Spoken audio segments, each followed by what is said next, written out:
Masechet Sanhedrin, Daf Yod Gimel. Today we're talking about when a Bet Din should add a month to the year, a second Adad, in order to ensure that the holidays will fall out in their proper seasons. Sukkot has to be in the fall, and Pesach has to be in the spring. The problem is that the lunar calendar is 11 days shorter than the solar calendar. Lunar calendar of 12 months, it comes out to 354 days. However, the beginning of fall and the beginning of spring follows the equinoxes, and the vernal equinox is the beginning of fall, and the spring equinox marks the beginning of spring, and those follow the solar calendar of 365 days, and so therefore the lunar calendar is lacking 11 days every year. Well, that's okay for a little while if the holidays get 11 days earlier, but after about 3 years, then it's going to be a whole month behind. And then if it's that means it's going to be earlier than the spring in the case of Pesach, or that Sukkot will be earlier and fall out beforehand in the summer, then we will have a problem, and then the rabbis will instead add a month to Adar of the previous year before that problem happens, and then everything gets pushed off 30 days, and then you'll be okay for the next couple of years. We don't add 1 out of 3 years, but actually a little more, 7 out of 19 years, and nowadays we used a fixed calendar for that. However, in the olden days, the rabbis would calculate this year by year and plan ahead to see if it will be necessary. So we're talking about the criteria by which they decide exactly when it's necessary, how many days exactly, if the equinox falls into the month of Tishrei or the month of Pesach, can we allow for, or is it once it passes a certain number of days, then we have to add a month. This is going to get somewhat technical and it involves a lot of calculation, but we can start understanding why the rabbis say that only the greatest of sages would be appointed to make this calculation, because it takes a lot of work, and also why the calendar and calculation of the calendar is known as kihi chochmatchem ubinatchem, that this kind of knowledge is a sign of the wisdom of the Jewish people among the other nations. All right, but it won't be too difficult, hopefully. Amar Rav Yehuda Amar Shemuel, en me'aberin et hashana, ela im ken hayta tekufa chasera ruba shel chodesh. V'chama ruba shel chodesh, 16 yom, divrei Rabbi Yehuda. Rav Yehuda says, name of Shemuel, that we do not add a month to the year unless the summer season is still going to be lacking its completion for the majority of the month of Tishrei.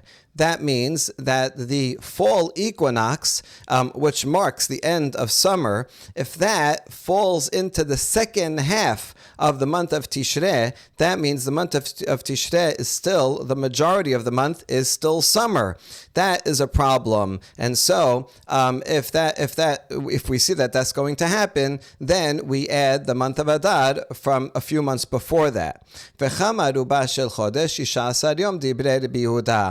How much is a majority of the month? 16 days. So that means that if the fall equinox falls out on the 16th of Tishrei, that's okay. We can leave it. But if it's anything after that, the 17th of Tishrei and on, then that's a problem, and we have to add a month from the previous year, and then that'll push Pesach, the whole month of Tishrei. In fact, it'll push Sukkot and the whole month of Tishrei up a month, and then that will be fine for another couple of years. Okay, what's the idea of the 16th and the majority? After all, Sukkot actually falls out on the 15th, so how does this help anything? We're about to see that we interpret Chag HaAsif, the holiday of gathering, which refers to Sukkot, not to refer to the entire Sukkot. It doesn't include Yom Tov, but rather only Chol HaMoed Sukkot. Why? Because only on Chol HaMoed would you be allowed to gather. If you need to gather and you didn't get a chance to finish and it's going to ruin, if you leave it out, then you can gather the harvest even on Chol HaMoed Sukkot, but not on Yom Tov. And so therefore, if the Yom Tov is still in the summer, that's okay. As long as from the 16th, which is when when Chol HaMoed starts, that has to be in the fall. And so that's why Rabbi Yehuda is making the cutoff on the 16th, or more technically, actually on the 17th. Rabbi Yosef Omer, Echad ve'asrim yom. Rabbi Yosef disagrees and says, no, only if the equinox is going to be after the 21st day of Tishrei, then we have to intercalate a month in the year beforehand. So why the 21st? Well, that would be the last day of Chol HaMoed. And so this is how they figure. Ushnehem mikra chadashu chag asif tikufat hashana.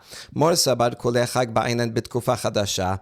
Umorsa bar miksat chag ba'inan bitkufa chadasha. Both of them learn it from the pasuk Chag Asif, the holiday of gathering in the harvest, Tikufat Hashana, which is in the new season of the year, the first season of the year after Tishrei, which is in the fall season. Now, what does that mean? Which part of the holiday? The first opinion of Rabbi Yehuda says that all of Chol HaMoed has to be in the new season, and therefore the 16th, the first day of Chol HaMoed, is the cutoff point. Whereas Rabbi Yosef says, I don't need all of Chol HaMoed, even just a little bit, even just one day. If only the last day of Chol HaMoed is in the fall season, then that's good enough. I fulfilled the pasuk. And therefore his cutoff point is the 21st day of Tishrei. Now we ask about this. Mai kasabre? Ikasabre yom tekufa gomer belav hachiname la leman de amar kule chag ika vela leman de amar miksat chag ika ela kasabre yom tekufa matchil. What is the status of the equinox day itself? If they think that it's actually part of the previous season, the day of the equinox is the last day of summer. If that's what they think, then even without this cutoff point, you'd still have a problem. Meaning that, according to the Yehuda, since the 16th is still summer, and that's the first day of Chol HaMoed, so now, if it is indeed on the 16th, he said, no, you don't add a month unless it's in the 17th. The 16th is still okay. But then you don't have all the days of Chol HaMoed in the fall, because the first day, which is the equinox day, if you consider that the last day of summer, then not all the days are in the fall. And so that's a problem. And according to the Rabbi Yosef, who says you need at least one day, but you won't have that either, because if your cutoff point is the 21st, meaning the 21st is still okay. Only if it's on the 22nd, then you have to add a month. But if the 21st is considered summer, then all the days of Chol HaMoed, which end on the 21st, are in the summer. So then you don't have any days in the fall. Rather, it must be that both Rabbi Yehuda and Rabbi Yosef think that the equinox day itself begins the new season, which is, I think, how we do it today. That the fall equinox, September 22nd, is actually the first day of fall. And so if you say that, then it makes sense. Because that would mean for the Yehuda, if the 16th day of the month is the equinox, then that's the first day of fall. And that's also the first day of Chol HaMoed. So good. Now all of Chol HaMoed is in the fall. And according to Rabbi Yosef, if the 21st is the equinox, that's the first day of fall. It's also the last day of Chol HaMoed. Okay, you have at least one day that's of Chol HaMoed in the fall, so now we're okay. All right, so far we squared everything away, but now we're going to quote two baraitot that contradict this. Me'tibe, Yom Tekufa Gomer, Dibre Rabbi Yehuda. Rabbi Yosef Omer, Yom Tekufa Matchil. According to this baraita, there's a machloket about this very point. And according to the Rabbi Yehuda, the equinox day itself is part of the summer. It finishes, and that won't work for the Rabbi Yehuda. The Rabbi Yosef is the one that says that the day of the equinox begins the next season. So we're okay for the Rabbi Yosef, but for the Rabbi Yehuda, we're back to our problem that the 16th is the end of summer. And so if the first day of Chol HaMoed is in the summer, then you should have to add another month, even if it falls on the 16th, and that's not what Rabbi Yehuda said before. That's just one problem. Now we have an even bigger problem from a long baraita that quotes multiple opinions. Ve'od, Tanya. אין מעבדין את השנה, אלא אם כן הייתה תקופה חסרה, רובו של חודש. וכמה רובו של חודש? 16 יום. We do not add a month to the year unless the summer season is still not finished and will take up a majority of the month of Tishrei. Tishrei. And how much is a majority? 16 days. Now, this is exactly what Rabbi Yehuda said in the previous Baraita, but here it's authored by Tanna Kama. And Rabbi Yehuda says something different. Rabbi Yehuda Omer, Shetei Yadot B'chodesh, V'chama Shetei Yadot B'chodesh, Asrim Yom. Rabbi Yehuda says 2 parts of the month, meaning 2 out of 3 parts. How much is 2/3 of a month? That would be 20 days. So here, Rabbi Yehuda is saying what sounded like Rabbi Yosef said in the previous Baraita, which is if most of the month, that's 2/3 of the month, that's 20 days past, and the equinox still has not come, that means the equinox is on the 21st. And according to Rabbi Yehuda, who says in the Baraita we quoted above, that the equinox day itself is part of the summer, so now you'll have on the 21st is still summer, and that will be a problem, and then you have to add a month. So we can understand this to be Yehuda. It's just that's not the same as Rabbi Yehuda in the previous Baraita. This Rabbi Yehuda is more like Rabbi Yosef. And in this Baraita, we have Rabbi Yosef, but he says also something that seems different. Rabbi Yosef omer mechashevin, shisha asar lifnei Pesach me'abedin, shisha asar lifnei Chag and me'abedin. Rabbi Yosef says we make a following calculation. If we have 16 days before Pesach, then we do add a month. What he means is, if there are 16 days in Nisan, before Pesach means in the month of Nisan, if the equinox is 16 days or more into Nisan, then we add a month on the Adar beforehand. However, if it's 16 days before Sukkot, meaning in Tishrei, if the equinox goes 16 days into Tishrei, then we do not add a month. So Rabbi Yosef is doing something interesting. He's relating Sukkot, Pesach, and Sukkot, which does make sense that you should do that, because whenever the equinox falls out in the spring, the next year we can predict when it will fall out in the 6 months later in the fall. And so that if the equinox is on the 16th in Nisan, then 6 months later, let's see, a lunar year is 11 days shorter than a solar year. That's for an entire year. But for 6 months, it'll be half of that. So about 5.5 days. Let's say 5 days. You can always tweak how long each month is, make one more maleh or chaser. So let's say it's 5 days less. So that means if the summer equinox is spring equinox is on the 16th of a month, then 6 months later, the lunar equinox will be 5 days later in the lunar calendar, meaning it'll be on the 21st. So actually, what you see that while the Rabbi Yosef looks like he's saying something very different from what we said before, and in fact, it ends up being the same. So he thinks that if Sukkot is if the equinox on Tishrei is on the 16th, that's okay. We don't mind if it's on the 16th. The Gemara will explain that according to the Rabbi Yosef, he wouldn't mind if the equinox fell out on the 17th, 18th, or 19th either. So he's just saying this for parallelism. The key thing is here, instead of saying that on the 21st of Tishrei is the cutoff point, he's simply saying that the 16th of Nisan is the cutoff point, which is basically the same as saying the 21st of Tishrei. 16th of Nisan, in that next same year, if the equinox is on 16th of Tishrei, then 6 months later, the vernal equinox will be on the 21st of Tishrei. So in fact, Rabbi Yosef is saying basically the same thing as Rabbi Yehuda, which the Gemara will note in just a minute.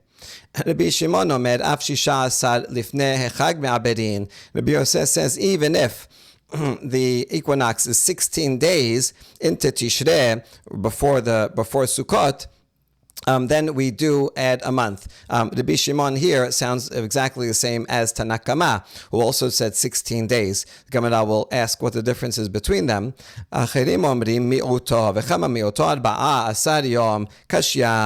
others say a minority of the month. How much is a minority of the month? 14 days, less than half, which you can understand makes some sense, especially for Pesach, where if you would want the beginning of Pesach and the time that we do the Korban Pesach to be in the spring, then that would be 14. So that's a new opinion altogether by Acherim. In any case, we brought this whole Baraita to show that Rabbi Yehuda here is not consistent with the Baraita as quoted above by Shemuel. Rabbi Yosef actually can be understood to be consistent with Rabbi Yosef before, but certainly not Rabbi Yehuda. So between these two Baraitot, we cannot understand Shemuel's version of Rabbi Yehuda, and so we leave this as a question. It's just a completely different version of what Rabbi Yehuda says. Now we're going to analyze further. Amar Mor, Rabbi Yehuda omer shetei yadot b'chodesh 20 yom. Rabbi Yosef omer mechashebin 16 yom lifnei Pesach me'aberin. Haynu Rabbi Yehuda. Quoting a piece of that Baraita, Rabbi Yehuda says 2 parts of the month, which is 20 days. So that would mean that if it's 20 days, that's okay. If it's on the 21st day, then that's a problem. Rabbi Yosef says we make a calculation. If it's 16 days before Pesach, it means during Tishrei. Obviously, 16 days aren't all going to be before Pesach. But the majority of them will. So 16 days of Nisan, then we do add a month. And by saying that, then you can calculate 6 months ahead. The spring, if the spring equinox is on the 16th, then the vernal equinox will be on the 21st. And that's the same as what Rabbi Yehuda said. So what's the difference between them? Why do we need 2 opinions here? And the answer is, Yom Tekufa Gomer, Yom Tekufa Matchil, Ika Benaihu. The difference between Rabbi Yehuda and Rabbi Yosef is what's the status of the equinox day itself. As we saw in the second Baraita that we quoted above, the one that we used to challenge Rabbi Yehuda. And the difference is as follows. According to Rabbi Yehuda, the equinox day itself is part of the summer season beforehand. And so that's why he's concerned. If you have 20 days that passed and there was still the summer, and the equinox fell on 21st, and the 21st is still considered the end of summer, now you have all the days of Chol HaMoed passed, with all being in the summer, nothing in the fall. And that's why the Rabbi Yehuda says, well, in that case, you have to add a month beforehand so that at least one day of the Chol HaMoed will be in the fall. That's Rabbi Yehuda. However, according to the Rabbi Yosef, if you had the 16th of Nisan would be the equinox, then in the 6 months later, the 21st of Tishrei would be the equinox. But according to him, the 21st day is actually considered part of the fall. So that would be okay. Rabbi Yosef does not require you to add a month because of Tishrei, and that's why he doesn't talk about Tishrei in that way and say anything about the 21st day. He says as long as the 21st day is the equinox is on the 21st day, that's considered fall. You have 1 day of Sukkot in the fall, and that's okay. Rather, the reason why you have to still have to intercalate the year in a year like that is because of Pesach. He wants to make sure that Pesach will be in the spring, and therefore, if it's the 16th and of Nisan is in the summer, then that's a problem. Or even if the equinox itself is on that, no, he wants more of Pesach to be in the spring, and so he requires you to intercalate the month because of Pesach, but actually not because of Sukkot, because he thinks that when it comes to Sukkot, that equinox day is part of the fall, and you would be okay.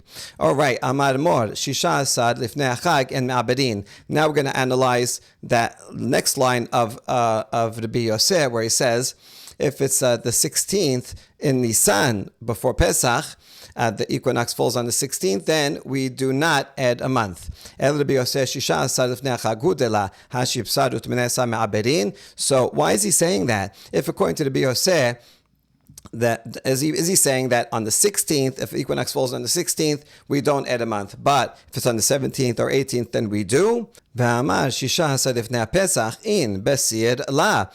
in his first part of his statement, he said, if the equinox falls out on the 16th of Pesach, then we add another month. But less than that, meaning if it fell out on the 15th or the 14th of Nisan, then we wouldn't. And now the 15th or 14th or 13th of Nisan, if you go 6 months later, then that would be the same as the 20th, 19th, 16th, 18th, 17th of Tishrei. And so now we seem to have a contradiction. If you focus only on his second part of the statement, on the 16th of Tishrei, we don't add a month. That would sound like on the 17th, 18th, 19th that we would, because that's later. But the first half of his statement, that if the equinox is on the 16th of Nisan, then we do add. Sounds like if it was any earlier, we wouldn't. So these two statements contradict each other.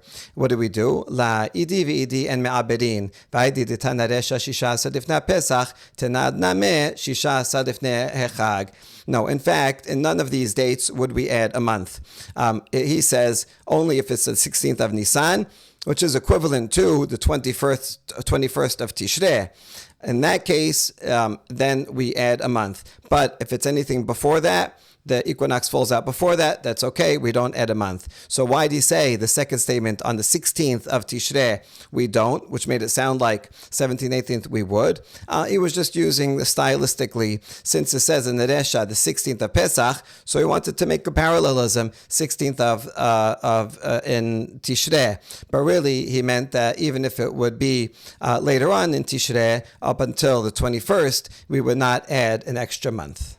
Rabbi Shimon Omer, Af Shisha Asad Lifnei HaChag Me'aberin, Hainu Tanakama. Near the end of the Braita, we quote the opinion of Rabbi Shimon, who says that if the fall equinox goes 16 days into Tishrei before the holiday of Sukkot, then we add a month in Adar before that. But that's the same as Tanakama, who also said the majority of the month and says that was 16 days. So they seem to be saying the same thing.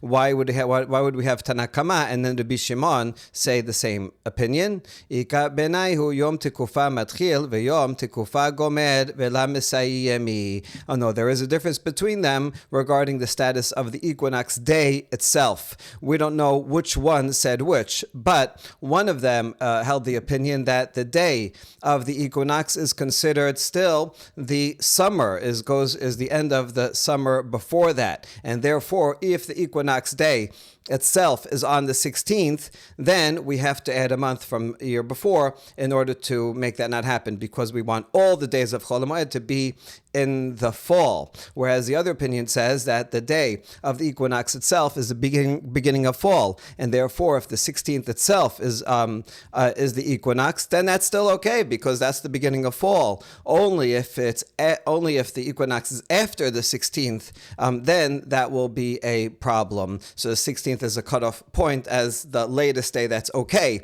according to that opinion. The other opinion would say that this 16th day itself would be a problem, and would have to, or the 15th day would be okay, but not the 16th. Their opinion would say the 16th day is okay, but not the 17th, and that will depend on whether the 16th itself is considered part of the summer or part of the fall. אחרים אומרים מיעוטו, וכמה מיעוטו 14 יום. The Baraita quotes the opinion of others that say a minority amount of the month, and how much is that? 14 days. Mai kasabre, where would they get 14 days from? I kasabre yom tekufa gomer v'chule chag ba'inan ha'ika. If they think that, even if they think that the equinox day itself is part of the previous season, it's the last day of summer, and they want all the days of the holiday, meaning all the days of Chol HaMoed, to be in the fall, then the cutoff time doesn't need to be the 14th, it could still be the 15th. In other words, even if the 15th is considered part of the summer, but the Chol HaMoed only starts at the 16th, so even if it's the 15th, that would still be okay. Why would they say the 14th? אמר רב שמואל בר רב יצחק, האחרים בתקופת ניסן קיימה, תכתיב שמור את חודש האביב, שמור אביב של תקופה שיהיה בחודש ניסן. Rav Shmuel bar Yitzchak explains that the opinion of Acherim is not talking about Tishrei, but rather Nisan. The 14th of Nisan is the cutoff point, because the pasuk says, observe the month of the spring. And that means that make sure that the Aviv Shel Tkufa, the springtime season, will be during the month of Nisan. Means that the Nisan month should be a springtime month. That means the majority of Nisan has to be in the spring. And therefore, if it's on the 14th, then that's okay. But if already on the 15th, that's not the majority of the spring, will not be in Nisan. And so that's the source of this opinion. And now we ask us a question. Why do you have to add a whole month in order to make sure that will be true? If it turns out that the equinox is going to be on the 15th, then we have a simpler solution. Just add 1 day to the previous Adar. Instead of the previous Adar being 29 days, make it 30 days. And if you make it 30 days, then the equinox will shift from the 15th to the 14th. And so actually there's no need to add a whole month when you can just add 1 day. אמר רב אחא בר יעקב, תנא מלמה עלה למטה כחשיב, הכי כאמר, עד מיעוטו מעברין, וכמה מיעוטו 14 יום. And so the answer is that the Tana was counting from up till low. And he was saying as follows. Let's say the equinox will be 30, 29, 28, 27, right? Any of those days, in order to make the majority of Nisan in the spring, you're going to have to add a month. And even if it's down to 16, you're still going to have to add an entire month. Now it's true. And if it's 15, then you can just add 1 day, and that would be sufficient. And how much is how much is a minority? In other words, how many days are the maximum that we can allow that Nisan will still be in the winter? 14 days. So you're right. If it was on the 15th, we could in fact just add 1 day. But we weren't calculating that way. We weren't going, 13th don't add, and then 14th don't add, 15th add 1 day. We weren't going that way. We were going from top down, and for almost all that time, you're going to have to add an entire month. And it says, okay, how long do you have until you don't have to do anything at all? Or the 14th, you don't have to do anything at all. But the 15th, you're right. You could use a simpler solution and only add 1 day. רבינה אמר, לעולם אחרים בתשרי קיימה, וכסברי אחרים, כולי חג בעינן ויום טוב ראשון. יום טוב ראשון, חג האסיף כתיב, חג הבא בזמן אסיפה. Ravina says, no. Acharim is actually talking about the 14th of Tishrei. And he thinks that we need the entire holiday, not only Chol HaMoed, but even Yom Tov he wants to be in the fall. And we ask, even the Yom Tov Rishon, even the first day, Yom Tov Rishon here doesn't mean Yom Tov Rishon as opposed to Yom Tov Sheni. It means the first day as opposed to Chol HaMoed or Shmini Aseret. And so, but why would you need the Yom Tov to be in the fall? It says Chag HaAsif Ketib. Says, doesn't that mean the time of the harvest? And so we explain, no, it means the holiday that comes at the time of the harvest. Yeah, you're right. We're not actually doing the harvest on Yom Tov, but it's the holiday that's at the time of the harvest. And since all of that has to be in the fall, it's Tikufat Hashana, means in the new season, in the fall, so he wants even Yom Tov, which is on the 15th, to be part of the fall. Therefore, if the equinox falls on the 14th, and that's the end of the summer, then you're okay. Then the 15th will already be the fall, and that's no problem. But if the equinox is on the 15th, then that will be a problem because even Yom Tov Rishon should be in the fall, and you'll have to intercalate the calendar. We now go all the way back to the Mishnah, and the next phrase that we learned is Semichat Zikenim. That's the laying of the hands of the sages on an animal. We're talking about when the Bet Din Hagadol, the Sanhedrin, makes a mistake. The pasuk says, "Im kol adat Yisrael yishgu." If everyone makes an error, how could all of Bnei Israel make an error? It's when the Sanhedrin teaches them something wrong. Ne'elam davar me'aynei hakahal, the eyes of the congregation, meaning the judges themselves issue a wrong decision, and the people follow that, and they didn't know better. Well, then they're the ones that have to bring the special korban chatat, and says v'samchu ziknei ha'edah et yedehem al rosh ha'par lifnei Hashem, and so on. So we're going to analyze how many judges do you need in order to do this semicha. Do all 71 people have to come and put their hands on the head of the animal? So the Mishnah taught a machloket. That according to Rabbi Shimon, you just need 3. According to Rabbi Yehuda, you need 5 judges to do semicha. Tenor banan v'samechu zikneh yachol zikneh hashuk tavod lomad ayda. Now, who can do it? The Braita says it's going to be only members of the Sanhedrin. You don't need all 71, but you need either 3 or 5, and those 3 or 5 have to be members of the Sanhedrin. And we learn as follows. Since it says the elders shall put their hands, can it be any elders? You just get any from the marketplace, even just lower judges? No, it says ayda. Ayda means those of the congregation, special ones. If it just says ayda, maybe that's from a court of 23. Maybe you just need someone who's worthy to be on a court of 23, but not necessarily from the Sanhedrin Hagadol. No, it's not just any Aida, but the congregation, the special ones. So that's how you know it's from the Sanhedrin. V'chamahen v'samechu shenayim ziknei shenayim be'en betin shakul mosifin alehem od echad harei kan chamisha dibrei Rabbi Yehuda. How many of the 71 do you need? Well, samchu is plural, so that's 2. Ziknei is plural, so that's 2. That's 4. And you can't have an even number of judges, so we're going to have to add 1 more, and that's how you get 5 according to Rabbi Yehuda. Rabbi Shimon omer ziknei shenayim ve'en betin shakul mosifin alehen od echad harei kan shelosha. Rabbi Shimon ignores the word samchu, and he just looks at zikneh. Zikneh is 2, and you can't have an even number. You add 1, and that's how you get 3. Rabbi Shimon haketiv samchu. But Rabbi Shimon, how come you're just ignoring the word samchu? Why don't you learn from that? Rabbi Shimon says, I need samchu for the context. How do I know what these judges are supposed to do if you don't say samchu? So samchu just tells you the law itself, that they have to lay their hands. And I can only learn from Zikneh. Rabbi Yehuda, לגופי לסריכת, אם כן, דלה עתה וסמכו לדרשה, לכתוב, זקני העדה ידיהם על ראש הפר. And Rabbi Yehuda, what is he going to say? Doesn't he need it for its context? He says, no, I don't need it for its context. Because if a samchu was not coming to teach us something new, I could have left it out. And the pasuk would have said, the elders of the congregation, their hands will be on the head of the cow. Well, what are they doing? What are their hands doing on the head? Obviously, they're doing semicha. So even without the word semicha, I know that they need to put their hands on the head of their sin offering. Rabbi Shimon, iketiv hachi hava amina mai al besamuch. And Rabbi Shimon, what do you have to say about that? He says, no, if you didn't say the word semicha, I would have said hands al. The word al can mean on. It could also mean near. So maybe I just would have thought that they put their hands nearby, but not that they actually have to put their weight on literally on top of the animal.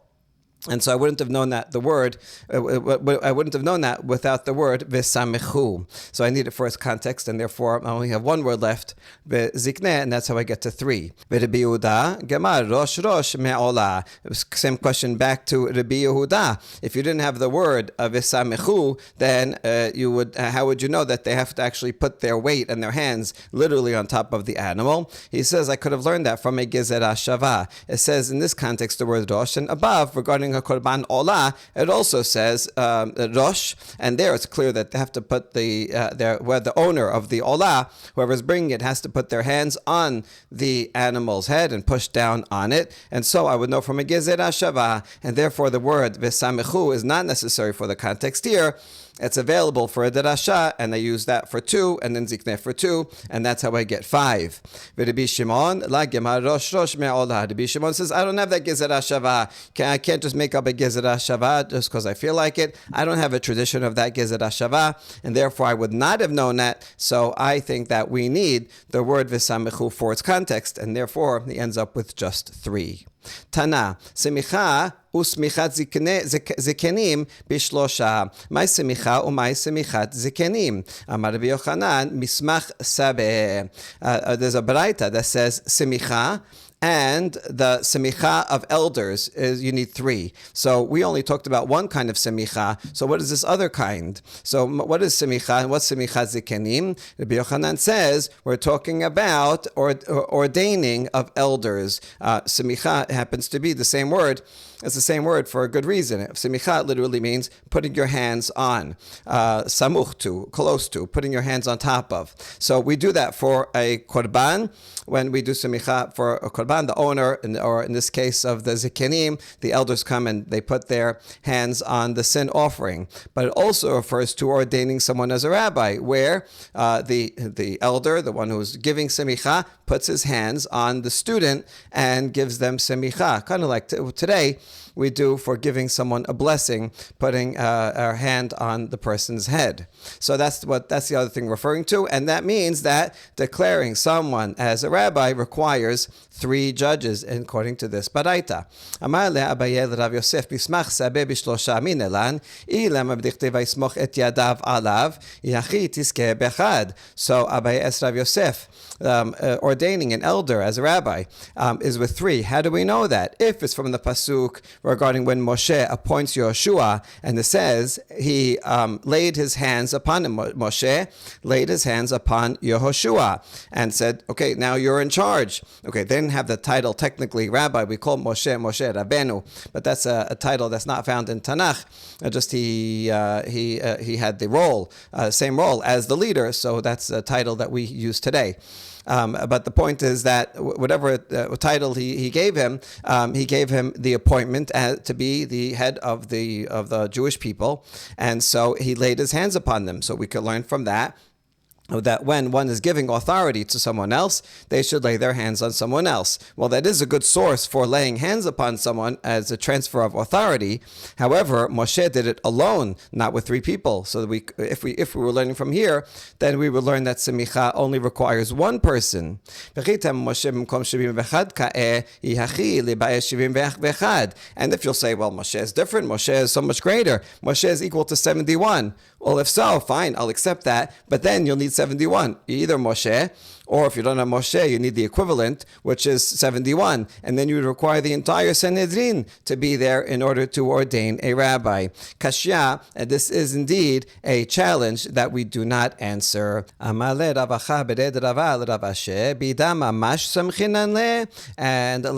Rav Acha, the son of Rava, asked Rav Asher, when you do semicha, when you give someone ordination, is it literally with the hands? Do you literally have to put the hands on the head of the student and then say he's a rabbi? He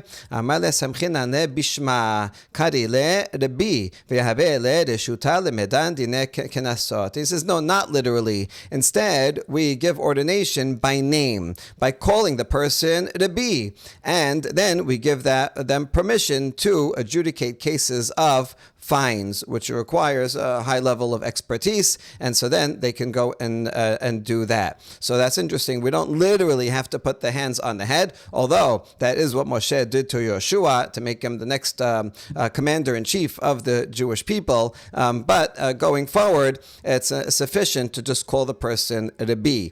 Rabbi actually, in a simpler definition of the word, just means a master. Rav or Rabbi, like a slave would call his master, right, Rav, or a student to a teacher. And so now this is transforming that common noun, just means a master or a teacher, to Rabbi as a title for a specific group that has certain rights and responsibilities to be able to judge these types of cases. And so that's the origin of the meaning of Rabbi to mean rabbinic ordination. The title Rabbi does not occur in Tanakh, and even earlier in the second Bet HaMikdash, you see like Ezra HaSofer, he's called a Sofer, but he's not called a Rabbi, and even the early Zugot, like Hillel and Shammai and Shimon HaSadik and Tignosh Ish Socho, all the people in the beginning of Pirkei Avot, none of them have the title of Rabbi, because this title was not in use yet, although obviously there were elders, there were sages, people that the transmitters of Torah Shebe'al Peh, the judges and the leaders of the generation, that they were, but without that title. The title came into use, probably the first one was Rabbi Yochanan ben Zakkai, who after the Bet HaMikdash was destroyed, but while the Bet HaMikdash was up, Kohanim were the official religious leaders of the Jewish people. With the destruction of the Bet HaMikdash, that's it. The Kohanim then lost that base for their authority, and then the religious leaders leaders officially were, religious leadership officially was transferred, Kohanim, to this new group who aren't necessarily Kohanim, but rather are authorized by their knowledge, and that's why Sfaradim call their rabbis Chachamim, and so that's where the term Rebbe, although obviously it was a general common noun before that to refer to a teacher or master, now it became an official title for the religious leadership and was transferred using the word semicha. So probably the word semicha comes from Moshe giving semicha to Yehoshua, but later on it doesn't literally have to mean putting hands on the head, but rather calling the person that title and giving them permission to adjudicate such cases. Baruch Adonai le'olam, amen ve'amen.